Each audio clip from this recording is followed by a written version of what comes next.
ভারতকে ধন্যবাদ দিচ্ছেন, সাহায্য চাইছেন নয়াদিল্লির। চীনা বিপদের গন্ধ পেয়ে কি সুর নরম মৈজুর?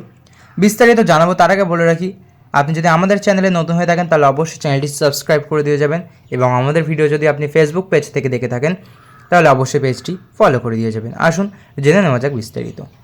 মালদ্বীপের আকাশে আবারও উঠতে শুরু করেছে ভারতের পাঠানো ডর্নিয়ার বিমান এবং হেলিকপ্টার।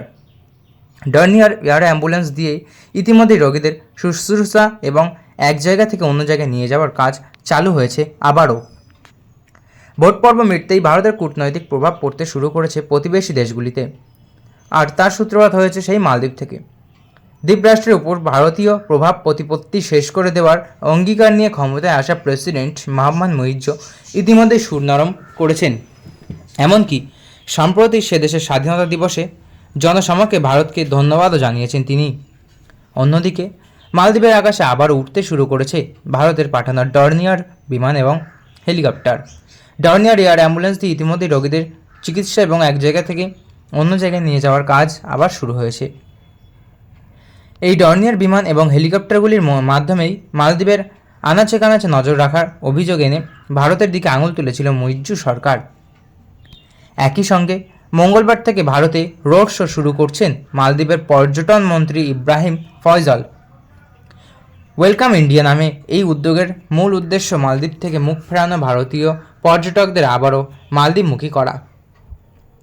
কিন্তু কিভাবে খেলা ঘুরল? ভারতের দিকে বারবার বৈরিতার অভিযোগ তোলা এবং ভারতীয় সেনাদের সে দেশ থেকে ফেরত পাঠানোর মতো পদক্ষেপ করা মুইজ্জু আবার সুর নরম করতে শুরু করলেন কেন? মালদ্বীপের নবম প্রেসিডেন্ট মুইজ্জু রাষ্ট্রপ্রধান হিসেবে শপথ গ্রহণ করার পরেই তিনি জড়িয়ে পড়েন বিতর্কে। তার আমলে ভারতের সঙ্গে মালদ্বীপের সম্পর্কের অবনতি হচ্ছে বলেও অভিযোগ উঠতে শুরু করে। চীনপন্থী বলে পরিচিত মুইজ্জু গত নভেম্বরে মালদ্বীপের প্রেসিডেন্ট পদে বসেন। তারপর থেকেই ভারতের সঙ্গে মালদ্বীপের কূটনৈতিক সম্পর্কে টানাপোড়েন শুরু হয়। শপথ নেওয়ার কয়েক ঘন্টার মধ্যেই তিনি মালদ্বীপ থেকে ভারতীয় সেনা সরানোর প্রতিক্রিয়া শুরু করেন। দাবি উঠেছিল চীনের উস্কানিতেই ভারতের থেকে দূরে সরছে মালদ্বীপ। মুইজ্জুর চীন প্রীতি লক্ষ্য করা গিয়েছে বারবার। প্রেসিডেন্ট মনোনীত হওয়ার পরে প্রথা ভেঙে ভারতে না এসে তুরস্ক এবং চীন সফরে গিয়েছিলেন তিনি। দুটো হেলিকপ্টার এবং ডর্নিয়ার বিমান পরিচালনা এবং রক্ষণাবেক্ষণের জন্য অনেক বছর ধরেই মালদ্বীপে ছিল ভারতীয় সেনা। ভারতের তরফে দ্বীপরাষ্ট্রকে উপহার দেওয়া হয়েছিল এই বিমান এবং কপ্টারগুলি। তবে সেই বিমান এবং হেলিকপ্টারগুলি গিয়ে নজরদারি চলছে বলে দাবি করে দেশের মানুষের কাছে মালদ্বীপ থেকে ভারতের সেনা সরিয়ে দেওয়ার প্রতিশ্রুতি দিয়েছিলেন মোহাম্মদ মুইজ্জু। দীর্ঘ আলাপ আলোচনার পর সে দেশ থেকে সেনা সরিয়ে নেওয়ার সিদ্ধান্ত নেয় ভারত। তার বদলে ভারত থেকে পাঠানো হয় প্রযুক্তিবিদদের।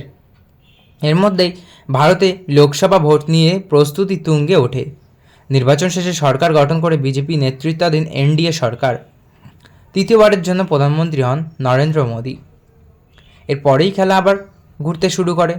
লোকসভা ভোটে জয়ের জন্য মোদীকে অভিনন্দন জানান মুইজ্জু। ভারতের সঙ্গে একসঙ্গে কাজ করার ইচ্ছাও প্রকাশ করেন।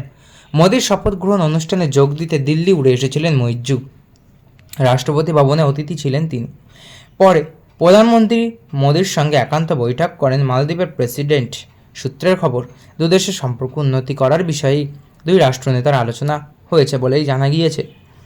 মোদীর পাশাপাশি রাষ্ট্রপতি দ্রৌপদী মুর্মু এবং বিদেশমন্ত্রী এস জয়শঙ্করের সঙ্গেও বৈঠক করেন মুইজ্জু। রাষ্ট্রপতি ভবনে নৈশভোজের সময় মোদীর পাশের আসনটি বরাদ্দ ছিল তার জন্যই। তারপর থেকেই দুদেশের সম্পর্ক নিয়ে নতুন করে চর্চা শুরু হয় বিশ্ব কূটনৈতিক মহলে। 26শে জুলাই মালদ্বীপের স্বাধীনতা দিবসের দিন মুইজ্জু জনসমক্ষে ভারতকে ধন্যবাদ জানান। ভারতের প্রতি কৃতজ্ঞতাও প্রকাশ করেন তিনি। পাশাপাশি কার্যকর করা হয় ডর্নিয়ার বিমান এবং হেলিকপ্টারগুলিও। ভারতীয় সেনাদের ফেরত পাঠানোর পর থেকেই ডর্নিয়ার বিমান এবং হেলিকপ্টারগুলির উড়ান কার্যত বন্ধ হয়ে গিয়েছিল মালদ্বীপে। কারণ ওই বিমান এবং হেলিকপ্টার চালানোর জন্য যে দক্ষতা প্রয়োজন তা মালদ্বীপের সেনার কাছে ছিল না।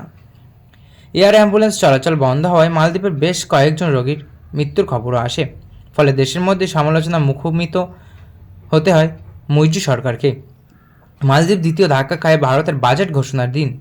প্রতি বছরই বাজেটে প্রতিবেশী দেশগুলির জন্য মোটা টাকা বরাদ্দ করে ভারত। সেই তালিকায় থাকে মালদ্বীপও। 2022-2023 এবং 2023-2024 বাজেটের মালদ্বীপের জন্য অর্থ বরাদ্দ করেছিল ভারত। 23 ও 24 সালে মালদ্বীপের জন্য বরাদ্দের পরিমাণ ছিল 770 কোটি টাকা। তবে 2024 থেকে 2025 অর্থবর্ষের বাজেটে দেখা যায় গত বছরের তুলনায় বরাদ্দ কমিয়ে 400 কোটি টাকা করা হয়েছে। চীনের সঙ্গে মালদ্বীপের দহরম মহরম শুরুর পর সেদিকে নজর পড়ে সারা বিশ্বের। আন্তর্জাতিক অর্থ ভাণ্ডার অর্থাৎ IMF সাবধান করে, চীনের ঋণের জালে জড়িয়ে পড়তে পারে মালদ্বীপ। কারণ চীনের থেকে দুহাতে ঋণ নিলেও তা ফেরত দেওয়ার ক্ষমতা নেই মালদ্বীপের। এতেও নাকি টনক নড়ে মৈত্র সরকারের। অন্যদিকে মালদ্বীপের অর্থনীতির সিংহভাগই পর্যটন শিল্পের উপর নির্ভর করে। ভারতীয়রা মালদ্বীপের থেকে মুখ ফিরিয়ে নেওয়ার পর থেকেই সেদেশে অর্থনীতিতে প্রভাব পড়তে শুরু করে। মূলত ভারতীয়রা মালদ্বীপের পরিবর্তে লাক্ষাদ্বীপকেই বেছে নেওয়ার পরিকল্পনা করেছিল।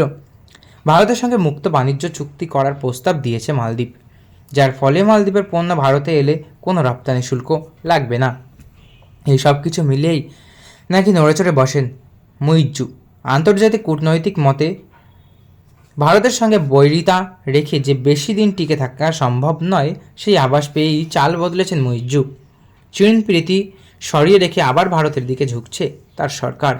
মালদ্বীপের ঋণ পরিশোধ সহজ করার জন্য ভারতকে ধন্যবাদ জানিয়েছেন মুইজ্জু এবং আশা প্রকাশ করেছেন ভবিষ্যতে নয়াদিল্লি এবং মালদ্বীপের সম্পর্ক আরও শক্তিশালী হবে।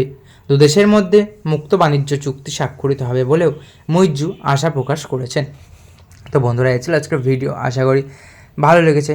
ভালো লাগলে অবশ্যই একটি লাইক করবেন এবং মোহাম্মদ মুইজ্জু সম্পর্কে আপনার কী মতামত সেটি কমেন্ট বক্সে অবশ্যই জানিয়ে যাবেন। এবং তার পাশাপাশি আমাদের একটি স্পোর্টস চ্যানেল আছে, যেটি খেলা রিলেটেড, ক্রিকেট রিলেটেড খবর সেখানে দেওয়া হয়, যার নাম ওয়াতান রিপোর্ট। ওটা আমাদের দ্বিতীয় চ্যানেল বললেই চলে। তো ওই চ্যানেলটিও সাবস্ক্রাইব করে যাবেন। ধন্যবাদ।